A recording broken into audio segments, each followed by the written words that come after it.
সারদা তাড়াতাড়ি উঠে পড়ল পিঁড়ি ছেড়ে। উঠেই নবতের দিকে ছুট দিলে। একটা প্রণাম করে আসা ঠিক হবে কিনা বুঝতে পারল না। ছি ছি, নিশ্চয়ই ঠিক ছিল।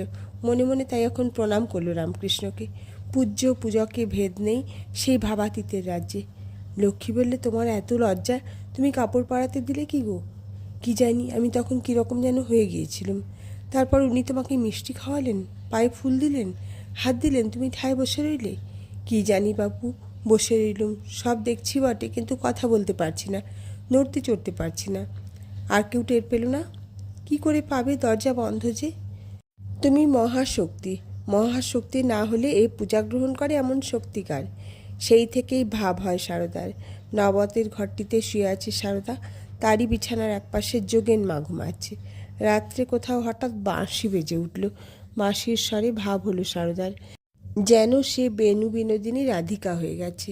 থেকে থেকে হাসতে লাগলো আপন মনে, দেখতে লাগলো বুঝিবা সেই বংশীবট বিহারীকে। বিছানার এক কোণে তাড়াতাড়ি সরে বসলো যোগেনমা। বসেই রইল যতক্ষণ না ভাব ভাঙে। ভক্তিমতী হলে কি হয়, সংসারের মধ্যে তো আছে। যোগেনমা ভাবল, যদি তার ছোঁয়া লেগে সারদার ভাব কেটে যায়। সেই ভাবের চরম হলো নীলাম্বরবাবুর বাড়িতে। ছাদে বসে ধ্যান করছিলেন শ্রীমা, পাশে গোলাপ মা, যোগেন মা। ধ্যানের পর আর সমাধি ভাঙে না শ্রীমার। অনেক নাম শোনাবার পর হুঁশ যদি বা হলো। শ্রীমা উদ্ভ্রান্তের মতো বলতে লাগলেন, ও যোগেন, আমার হাত কই, আমার পা কই, আমি কি করে ঢুকবো এই শরীরের মধ্যে?